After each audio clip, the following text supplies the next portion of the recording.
Oi gente, meu nome é Messias Martins e você está no primeiro episódio da terceira temporada do Litera Negra, o rolê do povo negro na literatura. O Litera Negra nasceu em 2016, no mesmo ano que entrei para fazer graduação em História na UFPE. Antes havia acumulado alguns anos trabalhando como livreiro. Nisso, sempre que eu entrava no YouTube procurando alguma obra literária, sempre encontrava canais literários de pessoas brancas, falando de livros escritos por pessoas brancas. Mas agora isso não acontece com vocês porque vocês têm o Litera Negra. Mas olha, nada contra brancos, tenho até amigos que são. A questão é que eu não encontrava nenhum recorte racial, nem tampouco obras voltadas para a produção de autoras negras e de autores negros. Parecia até que só brancos escreviam livros e só brancos falavam sobre literatura. O canal nasce fruto dessas inquietações. Depois dos primeiros vídeos gravados ainda na câmera do celular, veio um longo inverno. Em junho de 2019, depois do hiato, voltamos às nossas atividades falando sobre a saga dos revolucionários haitianos que ousaram sonhar um futuro emancipatório. Também já teve vídeos de Conceição Evaristo, Chimamanda Ngozi Adichie, Angela Davis, Frantz Fanon, Tomás Sankara, Os Racionais e ainda tem muito mais vindo por aí. A missão do Litera Negra é popularizar a literatura dos nossos. É o rolê do povo negro na literatura. Em 2020 estamos tipo de Dico, nem cavalo aguenta e ai de quem não confiar.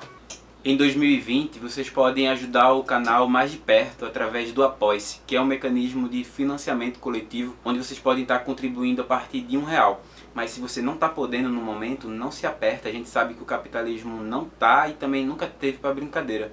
E aí você pode continuar nos ajudando compartilhando esse vídeo, ajudando ele a chegar a mais pessoas.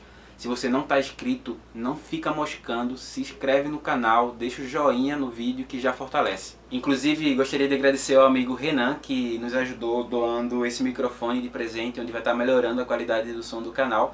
E também a minha boizinha que me deu essa camisa aqui de presente. Eu nem ligo dela ser menor do que eu.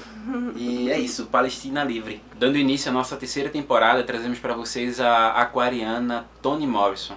Nascida em 18 de fevereiro de 1931, a sua obra gira em torno da tríade raça, gênero e beleza. Toni ela é formada em letras pela Universidade de Howard, nascida em Ohio, nos Estados Unidos, e estreou como romancista ainda em 1970 com o livro O Olho Mais Azul, que conta a história de uma menina negra que tinha como sonho ter os olhos azuis, porque esse era o padrão de beleza imposto para ela. O livro que escolhemos para apresentar para vocês esse vídeo é esse aqui, ó. Deus Ajude Essa Criança, um livro escrito em 2015 e publicado no Brasil em 2018. É o último livro escrito por Toni Morrison, que faleceu no ano passado, né? Muita gente ruim poderia ter morrido, Silvio Santos, o velho da Havan, Paulo Guedes, mas aí, como não é um lugar justo, levou Toni Morrison. E nele conhecemos a história de Lula Ann Bridwell, que adulta passa a se chamar Breed. Também conhecemos a história de Mel, que é a sua mãe, Sofia Hulex, que é uma professora de ensino fundamental acusada e condenada a 15 anos de prisão por abuso infantil.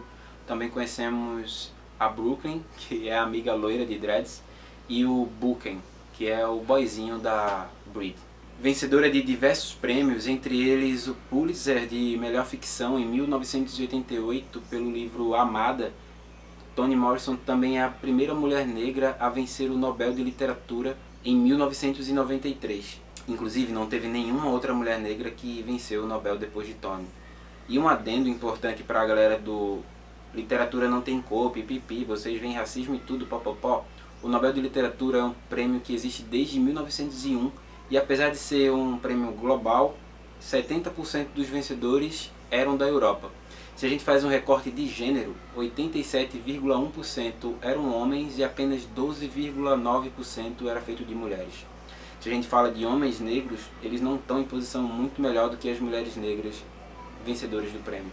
Apenas um autor negro, que foi o nigeriano Wole Soyinka, venceu o Nobel de Literatura em 1986. Intimamente ligada às lutas pelos direitos civis nos Estados Unidos, Toni Morrison é contratada para trabalhar como editora na Random House, que é a maior e mais importante editora de publicação de língua inglesa no mundo.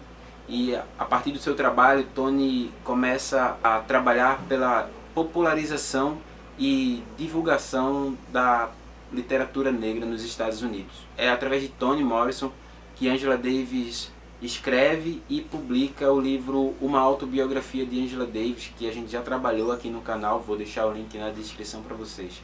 Ela era tão preta que me assustou. Preto meia-noite, preto sudão. Eu tenho a pele clara, o cabelo bom, o que chamam de pele oliva. E o pai de Lula-Anne também.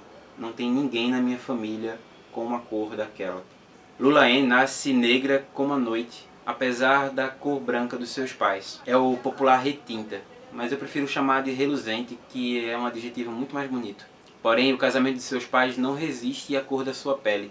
Pouco tempo depois, o pai abandona a mulher e filha. É muito frágil a autoestima do homem branco. Nesse livro, acompanhamos as marcas que a falta de afeto e o racismo, propriamente dito, deixou na vida de Bride. Ainda criança, ela convivia com um pouco afeto da mãe, que inclusive a proibia de chamar de mãe, obrigando-a a chamá-la de Mel. Por essas razões, na tentativa de encontrar afeto da mãe, Bride mente num julgamento que acaba levando à condenação de uma mulher inocente. Os personagens aparecem nesse livro em capítulos alternados narrando a própria história. É num deles que a gente observa Mel tentando justificar a dureza pela qual tratava a filha. Segundo Mel, ela estava preparando a filha para um mundo que seria cruel demais com ela por causa da cor da sua pele. Doideira, né? Mas não é de hoje que o mundo é hostil para as pessoas negras. Tipo, faz uns 500 anos. Deus ajuda essa criança não é só sobre Bride. A história da escravidão africana nos Estados Unidos e no Brasil está marcada com sangue, suor e lágrimas. Centenas de livros já foram escritos sobre o tema, mas eu acredito que nenhum deles será capaz de expressar na profundidade toda a aflição que um único dos milhões de cativos africanos sofreram nesse processo. Desde o sequestro na África, também passando pelos navios negreiros, arrematados como mercadoria qualquer num leilão do outro lado do Atlântico, numa terra que lhes era completamente estranha e hostil, onde trabalhariam pelo resto de suas vidas, que muitas vezes não durava mais do que 3 anos, e tendo posteriormente seus descendentes entregues à própria sorte. No Atlas de Comércio Transatlântico de Escravos, a gente tem um vislumbre do que essas pessoas passavam. Capturadas no interior do continente, cerca de 40 a 45% morriam no trajeto até o litoral. O restante, de 10 a 15% em média, morriam no mês que ficavam à espera dos embarques nos portos africanos. Dos sobreviventes que embarcavam nos navios negreiros, cerca de 10% morriam no trajeto pelo oceano. Na etapa seguinte, do outro lado do Atlântico, cerca de 5% morriam no trajeto entre o leilão e os locais de cativo. Por fim, mais de 15% morriam nos 3 primeiros anos de cativeiro. As estimativas sugerem que a cada 100 pessoas que eram capturadas, apenas 40 delas chegavam ao destino final. 60 pessoas morriam pelo caminho. Traduzindo em números absolutos, em mais de 350 anos de tráfico, entre 23 e 24 milhões de pessoas foram arrancadas de suas famílias e comunidades e lançadas nas engrenagens do tráfico. Quase metade desse número, entre 11 e 12 milhões de pessoas, morriam antes mesmo de saírem da África. Hoje estima-se com relativa segurança que 12,5 milhões de pessoas saíram do continente africano nos porões dos navios negreiros, mas apenas 10,7 milhões de pessoas teriam chegado nos portos da América. O total de mortos nessa travessia é de mais de 1,8 milhão de pessoas. Um detalhe nos faz perceber o tamanho dessa crueldade: o comportamento dos tubarões. Durante mais de 3 séculos e meio, 1,8 milhão de pessoas eram jogadas no oceano, o que tornou o Atlântico um grande cemitério de escravos. Durante 350 anos, tinha uma média por dia de 14 cadáveres jogados no oceano, o que fez com que esses navios negreiros fossem chamados de tumbeiros ou de tumbas flutuantes. Morria-se de diversas doenças: febre amarela, varíola, desinteria. Também morria-se de suicídio. Escravizados que aproveitavam qualquer descuido da tripulação para subir na amurada dos navios, o que me faz lembrar aquela frase do Killmonger em Pantera Negra: jogue meu corpo no mar, assim como meus antepassados que sabiam que a morte era melhor do que a escravidão. Morria-se ainda de banzo. Quem era acometido pelo banzo parava de comer e via suas forças vitais irem se esvaindo pelo corpo em poucos dias, até não sobrar muita coisa. Os tubarões começavam a seguir os navios de perto logo quando saíam da costa africana, e um cadáver ou uma pessoa ainda viva era destroçada imediatamente logo após cair no mar. Deus Ajuda Essa Criança é uma história de uma mulher negra nos Estados Unidos, mas olhando para a realidade no Brasil, me faz perceber que nós não estamos numa posição muito melhor. No Brasil, liberdade nunca foi sinônimo de mobilidade social ou melhoria de vida para os ex-escravizados e seus descendentes. Privados ao acesso a terras, bons empregos, tratamento de saúde digna, educação de qualidade. O resultado aparece nessas estatísticas que eu vou falar agora para vocês sobre a profunda e perigosa desigualdade que o país sofre. Negros e negras representam 54% da população brasileira, mas sua participação entre os 10% mais pobres é muito maior, de 78%. Na educação, enquanto 22,2% da população branca tem 12 anos de estudo ou mais, a taxa é de 9,4% para a população negra. O índice de analfabetismo entre os negros em 2016 era de 9,9%, mais que o dobro do índice entre os brancos.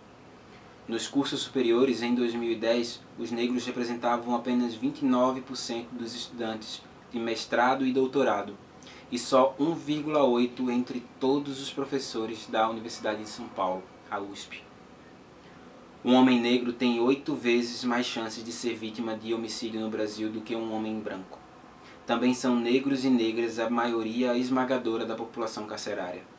São também a absoluta maioria entre os habitantes de bairros sem infraestrutura básica como luz, saneamento, segurança, saúde e educação.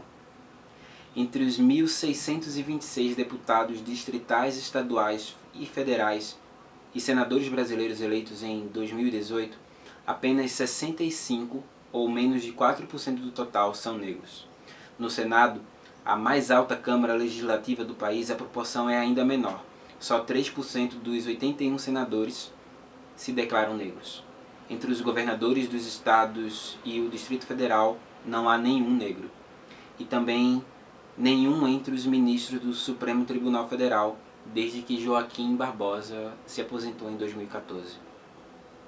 Nas 500 maiores empresas que operam no Brasil, apenas 4,7% dos postos de direção e 6,3% dos cargos de gerência são ocupados por negros. Só 10% dos livros publicados no Brasil entre 1965 e 2014 são de autores negros. Entre os diretores de filmes nacionais produzidos de 2002 até 2012, apenas 2% eram negros. Essas cifras representam um alto preço que o Brasil paga ainda hoje por ter deixado aqueles ex-escravizados e seus descendentes entregues à própria sorte a partir da Lei Áurea. Em 2020, fazem 100 anos que o Congresso de Baku dos Povos do Oriente nos apontou o caminho. Trabalhadores e povos explorados do mundo, univos. É isso, gente. Espero que vocês tenham gostado do vídeo. 2020 e a terceira temporada do Litera Negra está só começando e a gente ainda tem muitos livros para trabalhar aqui no canal. Esses aqui que estão aqui do meu lado, deixa eu mostrar para vocês. Tem aqui, ó, Memórias de Plantação da Grada Quilomba, Racismo e Violência contra Quilombos no Brasil, Diálogos Contemporâneos entre Homens Negros e Masculinidade, Sol na Cabeça, do Giovanni Martins, A Educação como Prática de Liberdade, e também Olhares Negros, Raça e Representação, os dois da Bell Hooks. Tem mais Chimamanda com No Seu Pescoço. Tem também o Onde Jaque com Quantas Madrugadas Tem a Noite. Tem a Wanda Machado com A Pele da Cor da Noite. Ainda tem Angola Janga, tem a Diáspora, tem Americaná, tem Um Defeito de Cor. Tem muita coisa boa para acontecer ainda nesse ano. que está só começando. Esse quadro aqui que vocês estão vendo é da artista Gabriela Marinho, do ateliê Que Anda. Conheçam o trabalho dela, vou deixar o arroba na descrição do vídeo. Pelo amor de Toni Morrison, não esquece de deixar o joinha nesse vídeo, compartilhar ele com o pessoal também. Aproveita para deixar nos comentários o que você achou do vídeo, quais os livros que você gostaria de ver a gente trabalhando aqui ao longo dessa terceira temporada. E se você tem alguma coisa sobrando na sua casa que você acha que seria útil para o canal, como um cartão de memória, um tripé, uma luminária, e quer enviar para a gente, entre em contato através do e-mail literanegrabr@gmail.com. Aproveita e segue a gente nas outras redes sociais, Twitter e Instagram, @literanegra, e o Facebook Litera Negra. Ano novo, vida nova, é o que nos disseram.